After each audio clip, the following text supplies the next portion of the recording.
Hi good morning ಎಲ್ಲರಿಗೂ. Welcome back to my channel Lavanya Ranjith vlogs. ನಾನು ನಿಮ್ಮ ಲಾವಣ್ಯ. ಎಲ್ಲರೂ ಹೇಗಿದ್ದೀರಾ? ಎಲ್ಲರೂ ಚೆನ್ನಾಗಿದ್ದೀರಾ ಅಂತ ಅಂದ್ಕೊಂಡಿದ್ದೀನಿ. ನಾನು ಕೂಡ ಚೆನ್ನಾಗಿದ್ದೀನಿ. ಇವತ್ತು ಗುರು ಪೌರ್ಣಮಿ ಅಲ್ವಾ, ಸೊ ಅದಕ್ಕೆ ಪೂಜೆ ಮಾಡಿಕೊಂಡು ದೇವಸ್ಥಾನಕ್ಕೆ ಹೋಗ್ಬಿಟ್ಟು ಬರೋಣ ಅಂತ ಅಂದ್ಕೊಂಡಿದ್ದೀವಿ. ನೋಡೋಣ ಏನಾಗುತ್ತೆ ಅಂತ ಹೇಳಿ. ಚೆನ್ನಾಗಿತ್ತಲ್ಲ, ಹೂವು ಚೆನ್ನಾಗಿದೆ ಅಂತ ಹೇಳ್ಬಿಟ್ಟು ವಿಡಿಯೋ ಮಾಡಿದೆ. ನೋಡಿ ಎಷ್ಟು ಚೆನ್ನಾಗಿ ಕಾಣಿಸ್ತಿದೆ ಅಂತ.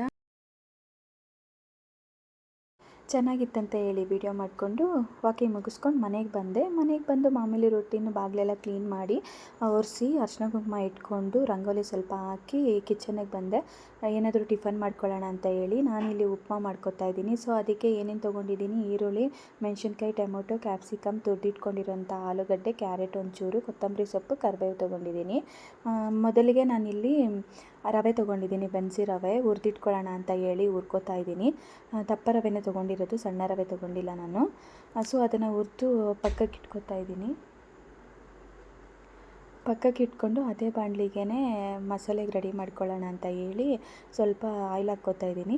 ಎಣ್ಣೆ ಸ್ವಲ್ಪ ಜಾಸ್ತಿನೇ ಹಾಕ್ಕೊಂಡಿದ್ದೀನಿ, ಯಾಕಂದರೆ ಉಪ್ಮಾ ಎಲ್ಲರೂ ಇಷ್ಟಪಟ್ಟು ತಿನ್ನಲ್ಲ. ಸೊ ಎಣ್ಣೆ ಸ್ವಲ್ಪ ಜಾಸ್ತಿ ಹಾಕಿ ಮಾಡಿದ್ರೆ ಚೆನ್ನಾಗಿರುತ್ತೆ ಅಂತ ಹೇಳಿ ಸ್ವಲ್ಪ ಆಯಿಲ್ ಹಾಕ್ಕೊಂಡು ಅದಕ್ಕೆ ಕಡಲೆ ಬೀಜ ಹಾಕ್ಕೊಂಡು ಒಂಚೂರು ಕಡಲೆಬೇಳೆ ಹಾಕ್ಕೋತಾ ಇದ್ದೀನಿ, ಅಲ್ಲಲ್ಲಿ ಸಿಕ್ಕಿದ್ರೆ ಚೆನ್ನಾಗಿರುತ್ತೆ ಅಂತ ಹೇಳ್ಬಿಟ್ಟು. ಅದು ಹುರ್ಕೊಂಡಿದ್ದಾದಮೇಲೆ ಸ್ವಲ್ಪ ಈರುಳ್ಳಿ, ಅದಕ್ಕೆ ಕರಿಬೇವು ಹಾಕ್ಕೊಂಡು ಮತ್ತು ಜೊತೆಗೆ ಮೆಣಸಿನ್ಕಾಯಿ ಹಾಕ್ಕೊಂಡೆ. ಅದ್ರ ಜೊತೆಗೆ ನಾವು ಕಟ್ ಮಾಡಿ ಇಟ್ಕೊಂಡಿರೋ ಅಂಥ ಕ್ಯಾಪ್ಸಿಕಮ್ ಹಾಕ್ಕೋತಾ ಇದ್ದೀನಿ.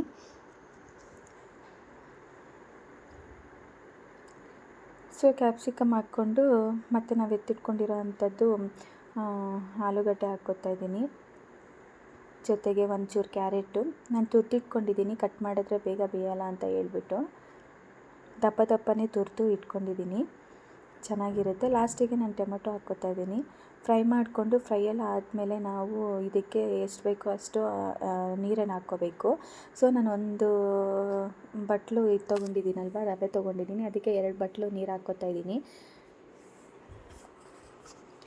ಅರ್ಜೆಂಟಾಗಿ ಬೇಗ ಕುದಿ ಬರಬೇಕು ಅಂತಂದರೆ ನಾವು ಬಿಸಿ ನೀರು ಸಪ್ರೇಟಾಗಿ ಕಾಯಿಸಿಟ್ಕೊಂಡು ಹಾಕಿದ್ರೆ ಬೇಗ ಕುದಿ ಬರುತ್ತೆ. ಇವಾಗೇನು ಅರ್ಜೆಂಟ್ ಏನು ಇರಲಿಲ್ಲ ಅಂತ ಹೇಳಿ ನಾನು ತಣ್ಣೀರನ್ನೇ ಹಾಕ್ಕೊಂಡಿದ್ದೀನಿ. ಕುದಿ ಬಂದಾದಮೇಲೆ ನಾವು ಹುರಿದಿಟ್ಕೊಂಡಿರ್ತೀವಲ್ಲ ಪಕ್ಕದಲ್ಲಿ, ಅದನ್ನು ರವೆನ ಎತ್ತಿ ಮಿಕ್ಸ್ ಮಾಡಿಕೊಂಡು ಕೈ ಆಡಿಸ್ಕೋಬೇಕು. ರವೆ ಮಿಕ್ಸ್ ಮಾಡೋವಾಗ ನಾವು ಸ್ಟವ್ನ ಉರಿ ಕಡಿಮೆ ಮಾಡ್ಕೋಬೇಕು, ಇಲ್ಲಾಂದರೆ ಗಂಟಾಗೋದು ಸೀದೋಗೋದು ಆಗುತ್ತೆ. ಸೊ ಕಮ್ಮಿ ಮಾಡಿಕೊಂಡು ಇದನ್ನು ಕೈ ಆಡಿಸ್ಕೊಂಡು ಸ್ವಲ್ಪ ಇದರಲ್ಲಿ ಬೇಯಿಸ್ಕೋಬೇಕು.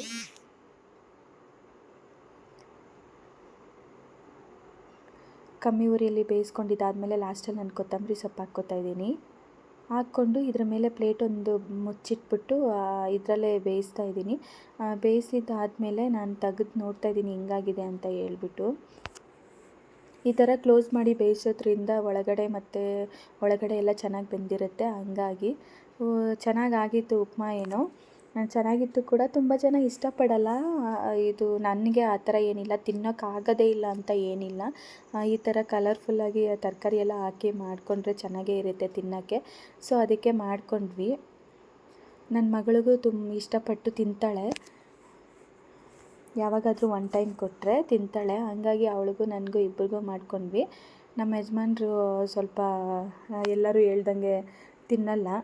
ಸೊ ಅವರು ಕಷ್ಟಪಟ್ಟು ಇವತ್ತೊಂದಿನ ಅಡ್ಜಸ್ಟ್ ಮಾಡ್ಕೊಂಡು ತಿನ್ಕೊತಾರೆ.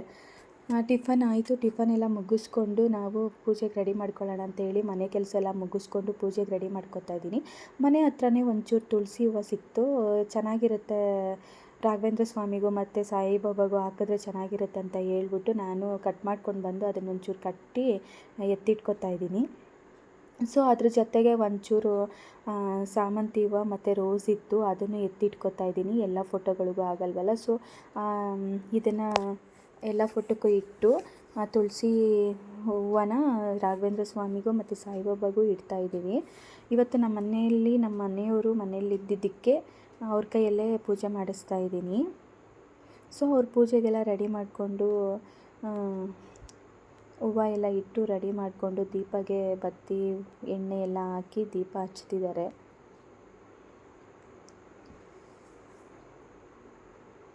ಇವತ್ತು ಹೊರಗಡೆ ದೇವಸ್ಥಾನಕ್ಕೆ ಹೋಗೋಣ ಅಂತ ಅಂದ್ಕೊಂಡಿದ್ದೀವಿ.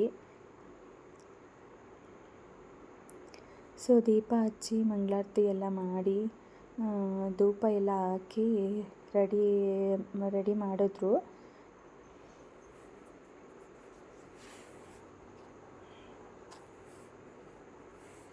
ಮನೇಲಿ ಪೂಜೆ ಮುಗೀತು. ನಾವು ರೆಡಿಯಾಗಿ ನಮ್ಮ ಮನೆ ಹತ್ರನೇ ಇರೋ ಅದು ದೇವಸ್ಥಾನ, ನಾವು ವರ್ಷವೂ ಹೋಗ್ತೀವಿ. ರಂಜಿತ್ ಮನೇಲಿದ್ದರೆ ಹೋಗ್ತೀವಿ, ರಂಜಿತ್ ಮನೇಲಿಲ್ಲ ಅಂತಂದರೆ ಕಷ್ಟ ಹೋಗೋಕ್ಕೆ. ಹಂಗಾಗಿ ಇವತ್ತು ಮನೇಲೇ ಇದ್ರಲ್ಲ, ಸೊ ಅದಕ್ಕೆ ಕರ್ಕೊಂಡು ಬಂದರು. ತುಂಬ ಚೆನ್ನಾಗಿದೆ ಈ ದೇವಸ್ಥಾನ ಕೂಡ, ದೊಡ್ಡದಾಗೇ ಇದೆ. ಅಲಂಕಾರ ಎಲ್ಲ ಚೆನ್ನಾಗಿ ಮಾಡಿದರು. ಸೊ ಹೇಗೆ ಕಾಣಿಸ್ತಿದೆ ಅಂತ ನೀವೇ ನೋಡಿ. ಚೆನ್ನಾಗಿತ್ತು, ದೊಡ್ಡ ದೇವಸ್ಥಾನನೇ. ಪ್ರತಿ ವರ್ಷ ಬರ್ತೀವಿ. ಇಲ್ಲಿ ಚೆನ್ನಾಗಿ ಪೂಜೆ ಎಲ್ಲ ಚೆನ್ನಾಗಿ ಮಾಡ್ತಾರೆ. ಅನ್ನದಾಸೋಹ ಎಲ್ಲ ಇರುತ್ತೆ.